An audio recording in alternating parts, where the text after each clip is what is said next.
Selamat datang di channel Syakura Story. Sebelumnya saya perkenalkan diri. Nama saya Dayana Miati Rosaili Santos. Dan sebelah saya si Jo, yang bisanya cuma ketik-ketik. Editnya pun standar. Bodo amat, lanjutkan saja ceritanya. Baiklah. Saya akan menceritakan 8 keunikan Albert Einstein. Sebelumnya kita intro dulu.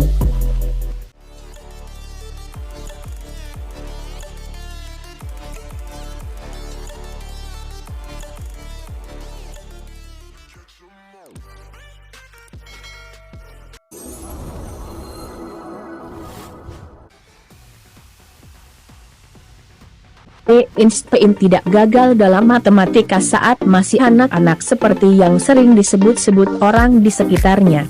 Meski ia pernah putus sekolah pada usia 15 tahun, tapi jika tidak enggan, Einstein sebenarnya adalah siswa yang luar biasa selama sekolah di Munich.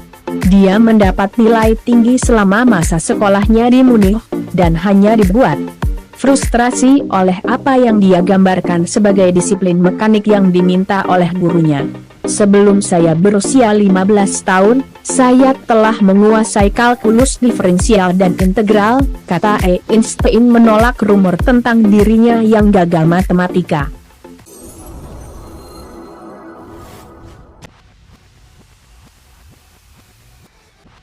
Pada 1896, Einstein melepaskan kewarganegaraan Jermania dan mendaftar di Sekolah Politeknik Federal Swiss di Zurich. Di sana, ia memulai hubungan asmara yang penuh gairah dengan Mileva Maric, sesama fisikawan pelatihan yang berasal dari Serbia. Pasangan itu kemudian menikah dan memiliki 2 putra setelah lulus, tetapi setahun sebelum mereka menikah, Maric melahirkan seorang putri tidak sah bernama Lieser. Einstein tidak pernah berbicara tentang anak itu kepada keluarganya, dan penulis biografi bahkan tidak menyadari keberadaannya sampai memeriksa dokumen pribadinya pada akhir tahun 1980-an.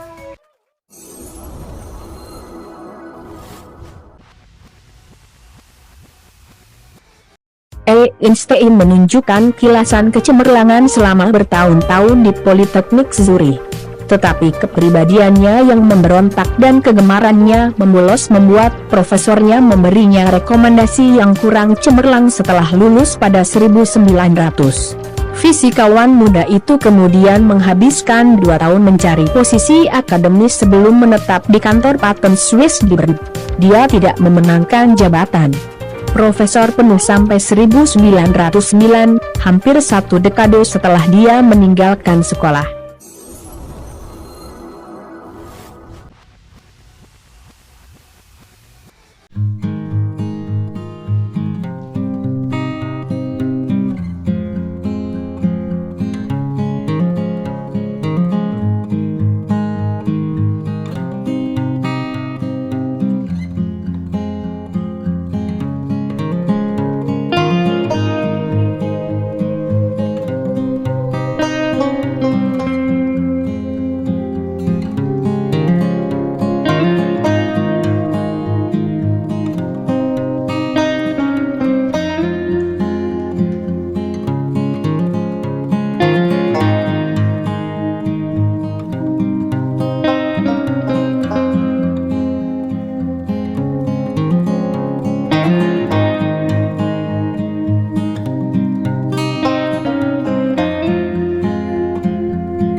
Pada 1915, Einstein menerbitkan teorinya tentang relativitas umum, yang menyatakan bahwa medan gravitasi menyebabkan distorsi pada struktur ruang dan waktu. Karena itu adalah penulisan ulang hukum fisika yang begitu berani, teori ini tetap kontroversial hingga Mei 1919. Ketika gerhana matahari total memberikan kondisi yang tepat untuk menguji klaimnya bahwa objek supermasif, dalam hal ini matahari, akan menyebabkan kurva yang dapat diukur dalam cahaya bintang yang melewatinya. Untuk membuktikan teori Einstein, astronom Inggris Arthur Eddington melakukan perjalanan ke pantai Afrika Barat dan memotret gerhana tersebut.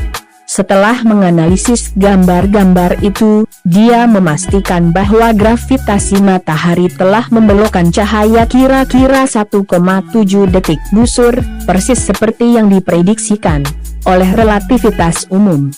Berita itu membuat Einstein menjadi selebriti dalam semalam. Surat kabar memujinya sebagai pewaris Sir Isaac Newton, dan Einstein melanjutkan perjalanan keliling dunia memberi ceramah tentang teorinya tentang kosmos.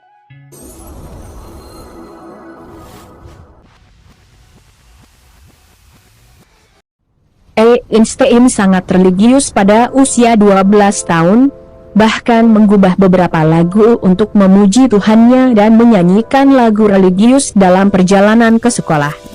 Namun Einstein mulai berubah setelah membaca buku-buku sains yang bertentangan dengan keyakinan agamanya. Tantangan terhadap otoritas yang mapan ini meninggalkan kesan yang dalam dan abadi. Titik balik kehidupannya terjadi pada usia 16 tahun. Dia bertemu dengan seorang mahasiswa kedokteran muda, Max Talmud, kemudian menjadi Max Talmud, yang sering makan malam di rumah Einstein. Talmud menjadi tutor informal, memperkenalkan Einstein pada matematika dan filsafat yang lebih tinggi. Einstein pun diberi serial sains anak-anak yang ditulis oleh Harry Bernstein.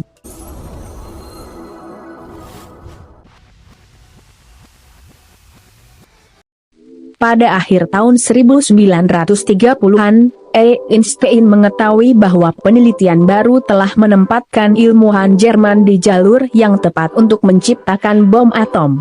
Kemungkinan senjata kiamat di tangan Nazi meyakinkannya untuk mengesampingkan prinsip pasifisnya dan bekerja sama dengan fisikawan Hongaria Leo Szilard, yang membantunya menulis surat yang mendesak Presiden Franklin D. Roosevelt untuk melakukan penelitian atom. Meskipun Einstein tidak pernah berpartisipasi secara langsung dalam proyek Manhattan, ia kemudian menyatakan penyesalan yang mendalam tentang peran kecilnya dalam menyebabkan pemboman Hiroshima dan Nagasaki. Seandainya saya tahu bahwa Jerman tidak akan berhasil memproduksi bom atom, saya tidak akan pernah angkat tangan, katanya. Dia kemudian menjadi pendukung kuat pelucutan senjata nuklir. Kontrol pada pengujian senjata dan pemerintah dunia yang bersatu sesaat sebelum kematiannya pada 1955.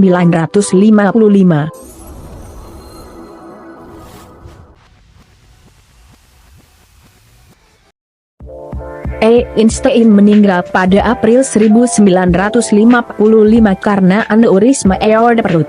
Dia telah meminta agar tubuhnya dikremasi. Tetapi dalam insiden yang aneh, ahli patologi Princeton Thomas Harvey mengeluarkan otaknya selama otopsi dan menyimpannya dengan harapan dapat membuka rahasia kejeniusannya. Sejumlah penelitian telah dilakukan sejak tahun 1980-an, tetapi sebagian besar telah ditolak atau didiskreditkan. Mungkin yang paling terkenal datang pada 1999. Saat itu sebuah tim dari sebuah universitas Kanada menerbitkan sebuah makalah kontroversial yang mengklaim bahwa Einstein memiliki lipatan yang tidak biasa pada lobus parietalnya, bagian dari otak yang terkait dengan kemampuan matematika dan spasial.